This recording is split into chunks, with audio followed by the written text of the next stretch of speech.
All right, so it's Rachee and Gloria. We just came back from the Broadway, Philadelphia production of The Bodyguard, which is playing at the Academy of Music through February 26th. It's starring Deborah Cox. I've never seen The Bodyguard, so let's give me a brief rundown of I've seen The Bodyguard one time. The Bodyguard movie that starred Whitney Houston and Kevin Costner. My mom's seen The Bodyguard multiple times. Okay, but I'm not her mom. I'm her aunt, even though I look like her mom. So tell me about The Bodyguard. So, the movie is about this big music superstar who needs protection, hence the title The Bodyguard, because someone is after her. Someone is stalking her. Okay. And she gets the bodyguard to protect her, and what ends up happening is they fall in love, pretty much. Okay, so all I know about The Bodyguard, going in, all I know about The Bodyguard is I got the thing that you want, I got the thing that you need. The Queen of the Night song. I Will Only Love You. Yeah, it's like a tour of Whitney's hits. Yeah, it seemed like this play was actually more of a love letter to Whitney Houston. Like, there was her greatest hits. If you like Whitney, you will love this play. All of her songs are played. Deborah Cox's voice in the second half is amazing. We'll get to that in a second. We'll talk about that in a minute. And the play itself, I was a little, like, skeptical. Like, what is going on? Why is The Bodyguard a musical? But it works in a way. Let's talk about what didn't work, and then we'll talk about what works, because I feel like we have a lot more to say about both. But let's get the negative part off first. Okay, so what didn't work was that the first half, it felt like they weren't prepared for the audience to be there. The first half was a little rough. It was very rough. It was choppy. It wasn't fun.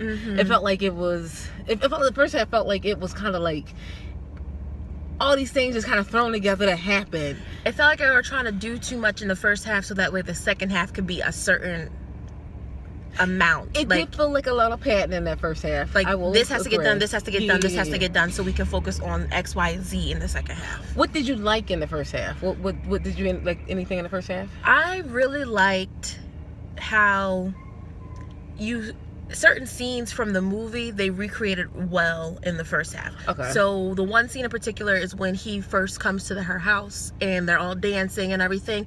It shows the chaos of her being the star, but how familiar she was with her crew.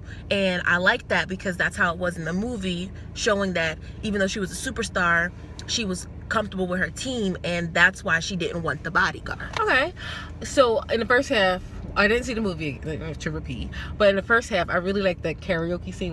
There's a karaoke scene in the play. Is that in the movie? That's in the movie, but I can't remember if they actually do karaoke, but I know he takes her out. Okay, so in this play, they go out on a date, they go out together on a date, and they go to a karaoke bar, and that's fun. It's a lot of fun watching the people recognize, oh, Rachel's there. That was fun. And in the club scene, I like the club scene. One thing this play does well, which can almost, unfortunately, okay. We almost got hit. Okay.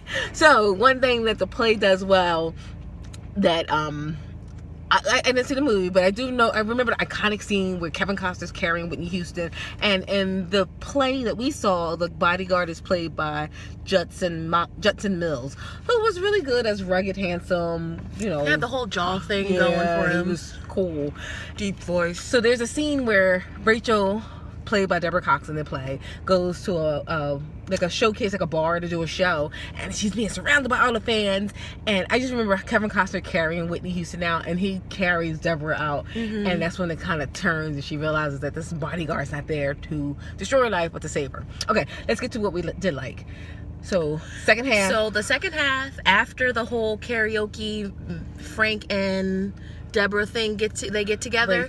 Rachel after they get together, she finds her voice, because the first half was rough, and that second half, I guess she found her voice. She sounded phenomenal in the second half. Again, like I said, it's a love letter to Whitney Houston, but the second half was amazing. Her voice, she clearer. She like kind of channeled Whitney a little bit better in her own way, and she sounded phenomenal. Let's talk about the girl who played her sister. Let's talk about Nikki. Nikki was played by, sorry, I'm gonna consult the first half was me thinking that Nikki should have been the Whitney, should have been Rachel. Nikki was played by Jasmine Richardson, who was phenomenal. Voice was just It was the whole great. time. And so the play is, would you go, we got comp tickets. I'm sorry. Thank you very much. We got comp tickets from one of our partners, Allied, and to review the show.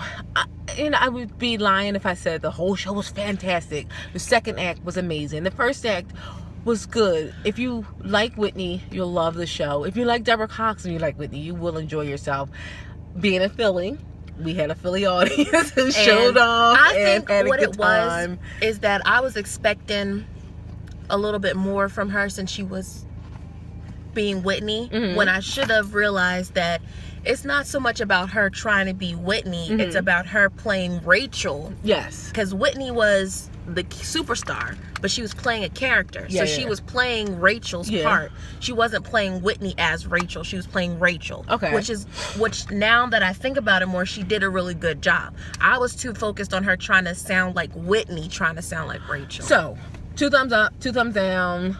I'll give it a thumb up and a half a thumb. Yeah. The half a thumb is for the first act. That first act was a little rough, but if you are in Philadelphia, you're looking for something to do, come see the Bodyguard. Come check out tickets from the Kimmel Center. There'll be a link for where you can buy tickets in our comments. Check us out on YouTube. Follow us on Facebook. Thanks for watching. Go see anything on Broadway Philly, because they always do a really good job of making sure that they give 110%, even though it was rough that first act. I have to say the sound at the Academy of Music was amazing tonight. Usually I have some issues with the sound. What I really liked throughout the whole musical was the creepy guy. Oh my God. So he did such a great job. The stalker, who is played by Bradford Romlo.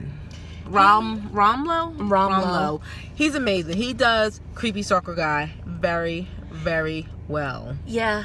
He got, you know how when you see somebody you don't want to see them again and you know they did a really good job? He did it. Yeah. Even if you go, there is a little surprise after the final bow.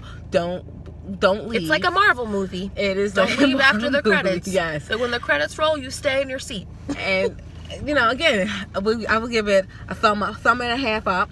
If you go see it, you will not be disappointed.